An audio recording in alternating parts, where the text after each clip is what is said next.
అందరికీ నా నమస్కారాలండి. ఇప్పుడు మీరు ఏదైతే చూస్తున్నారో అది వచ్చేసి గ్రామర్కి సంబంధించిన ప్లేలిస్ట్. 9th క్లాస్లో బీహైవ్ ఏదైతే టెక్స్ట్ బుక్ ఉందో అందులో ఉన్న టోటల్ గ్రామర్ అంశాలని ఒక్కొక్కటిగా యూనిట్లో చాప్టర్లో ఉన్నటువంటి ఏవైతే గ్రామర్ టాపిక్స్ ఉన్నాయో అవన్నీ ఈ ప్లేలిస్ట్లో కవర్ చేయబడ్డాయి. ఆ తర్వాత పాఠ్యాంశాలు ఏవైతే ఉన్నాయో ఆ పాఠ్యాంశాలని వరుసగా మీకు అందించడం జరిగింది. ఇవన్నీ కూడా మీకు ఉపయోగపడతాయి. ఆ తర్వాత మూమెంట్స్ ఏవైతే సప్లిమెంటరీ రీడర్ ఉందో వాటిలో నుంచి డిస్కస్ చేయబడి అవి కూడా మీకు అందుబాటులో ఉంచడం జరిగింది. ఇప్పుడు మనం యూనిట్ 6 6వ యూనిట్లోని లేదా చాప్టర్ 6లో ఉన్న పేజ్ నెంబర్ 78 స్పీకింగ్ పార్ట్. ఇది ఎగ్జామ్స్లో ఇవ్వడానికి ఎక్కువగా ఆస్కారం ఉంది కాబట్టి దీన్ని మనం డిస్కస్ చేస్తున్నాం. స్పీకింగ్ అంటే మాట్లాడడంలో జనరల్గా ఏదైనా డిబేట్ నిర్వహించాలన్నా లేదా జనరల్గా మాట్లాడాలన్నా కానీ మనం ఒపీనియన్స్ని అడుగుతాం. మీ ఉద్దేశం ఏంటి దీని పట్ల? ఒక టాపిక్ తీసుకుంటాం, దాని మీద మీ ఉద్దేశం ఏంటి అని అడుగుతూ ఉంటాం. మనం ఒపీనియన్ కూడా ఇవ్వాల్సి ఉంటుంది. మనం ఇస్తాం, పక్కన వాళ్ళ ఒపీనియన్ అడుగుతాం. అట్లానే పక్కన ఉన్న యొక్క ఉద్దేశం ఇది అని చెప్తాం. ఒపీనియన్ అంటే ఉద్దేశం. ఇప్పుడు మన opinion, while giving your opinion అంటే మన ఒపీనియన్ ఇచ్చేటప్పుడు ఏం మాట్లాడతామంటే ఐ థింక్ దట్, నేను అనుకుంటున్నాను ఏంటంటే, నా ఆలోచన ఏంటంటే, ఇన్ మై ఒపీనియన్ నా ఉద్దేశం ఏంటంటే, it seems to me that. Okay, it seems to me that నాకు అనిపిస్తుంది, ఇట్లా అని అనిపిస్తుంది. ఇది వచ్చేసి మీకు పేజ్ నెంబర్ 78, 79లో ఉంటుందండి ఈ పార్ట్ అనేది. కాబట్టి దయచేసి గమనించండి. మై చైల్డ్హుడ్ అనే పాఠం ఉంది కదా, అందులో ఉంటుంది, దయచేసి గమనించండి. It seems to me that అంటే నాకు అనిపిస్తుంది.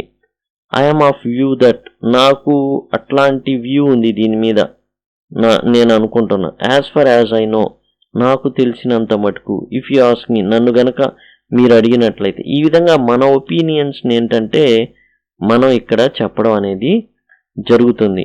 ఈ విధంగా ఐ థింక్ దట్, నేను అనుకుంటున్నానని, నా ఉద్దేశంలో అని, నాకు అనిపిస్తుంది అనేసి, నాకు ఈ వ్యూ ఉందని. As for as I know అంటే నాకు తెలిసినంత మటుకు. ఇఫ్ యూ ఆస్క్ మీ, మీరు గనక నన్ను అడుగుతున్నట్లయితే అనేసి.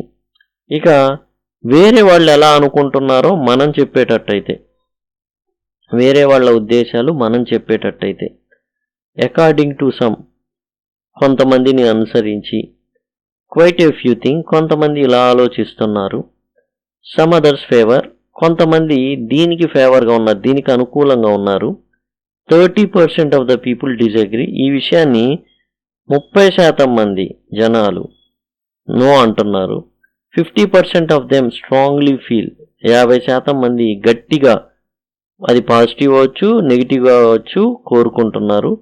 ఈ విధంగా మనం చెప్పడం జరుగుతుంది అనమాట. వేరే వాళ్ళ ఒపీనియన్ని మనం చెప్పేటట్టయితే according to some, quite a few things, some others favour, 30% of people disagree, 50% of them strongly feel. ఈ విధంగా వేరే వాళ్ళ ఒపీనియన్ని మనం ఈ విధంగా చెప్పడం అనేది జరుగుతుంది. ఆస్కింగ్ ఫర్ అదర్స్ ఒపీనియన్స్, మనం జనరల్గా డిబేట్ కానీ ఏదైనా ఉన్నప్పుడు మన ఒపీనియన్ కాదు కానీ వేరే వాళ్ళ ఒపీనియన్ కూడా అడుగుతాం. అలాంటప్పుడు what do you think about, ఒక టాపిక్ ఏదైనా ఒకటి, అంటే పొల్యూషన్ ఎక్కువైపోతుంది, దీని గురించి మీరేమంటారు? What do you think about pollution, ఈ విధంగా అనమాట. ఇన్ సిటీస్ అనే సంథింగ్, మీరేం ఆలోచిస్తున్నారు? What do you think of, దీని గురించి ఏమనుకుంటున్నారు?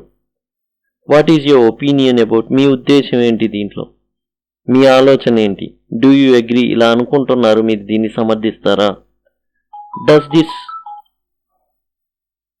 దిస్ మేక్ యూ బిలీవ్, ఇది మీకు నమ్మకం పుడుతుంది, ఇలా అంటున్నారు, మీరు నమ్ముతున్నారా ఇది?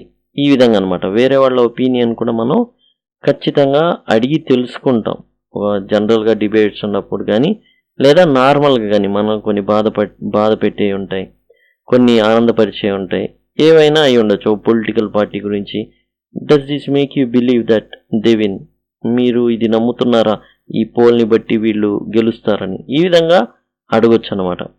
ఈ విధంగా ఒపీనియన్స్ రకరకాల కొత్త విద్యా విధానం గురించి కానివ్వండి, న్యూ ఎడ్యుకేషన్ పాలసీ ఉంది, దాని గురించి ఇది గొప్పగా ఉందని మీరు అనుకున్నారు. Does this make you believe that it will eradicate all problems in education system, అది ఆ విధంగా అడగడానికి. Do you agree with the people, మీరు వాళ్ళతో ఓకే, వాళ్ళని ఏకీభవిస్తున్నారు వాళ్ళతో, వాళ్ళు చెప్పేదానికి. ఈ విధంగా అడగడానికి వేరే వాళ్ళ ఒపీనియన్ని ఈ యొక్క ప్రశ్న అనేవి అడుగుతాం అన్నమాట. జనరల్గా డిఎస్సి లాంటి ఎగ్జామ్స్లో ఎలా అడుగుతారంటే, if you want to ask somebody's opinion how do use, ఎలా ఉపయోగిస్తారని ఇందులో ఉపయోగించేసి మిగతా వాటిలో 3 ఇస్తారు. కాబట్టి మనం దాన్ని చూస్ చేయాల్సి ఉంటుంది. ఆ విధంగా అడగడానికి అవకాశం ఉంటుంది. And exam point of view మామూలుగా 8th క్లాస్ వాళ్ళకి సంబంధించి ఏదైతే 9th క్లాస్ వాళ్ళు ఉన్నారో వాళ్ళకు ఉపయోగించేందంటే స్పీకింగ్ పార్ట్. కాబట్టి ఖచ్చితంగా ఇది మాట్లాడేటప్పుడు ఈ విధంగా వాళ్ళు ఈ ఫ్రేజుల్ని ఉపయోగించుకోవచ్చు. ఇదండి. అండ్ ప్లేలిస్టులు అనేవి సిద్ధంగా ఉన్నాయి, మీరు చూసి ఉన్నారు కాబట్టి ఇవన్నీ కూడా చక్కగా మీకు ఉపయోగపడతాయి. 9th క్లాస్ సంబంధించి గ్రామర్ కానివ్వండి, టెక్స్ట్ బుక్ కానివ్వండి, సప్లిమెంటరీ రీడర్ ప్లేలిస్టులు అన్నీ కూడా మీకు డిస్క్రిప్షన్లో అందుబాటులో ఉంటాయి, అక్కడ నుంచి యాక్సెస్ చేయొచ్చు. Thanks a lot.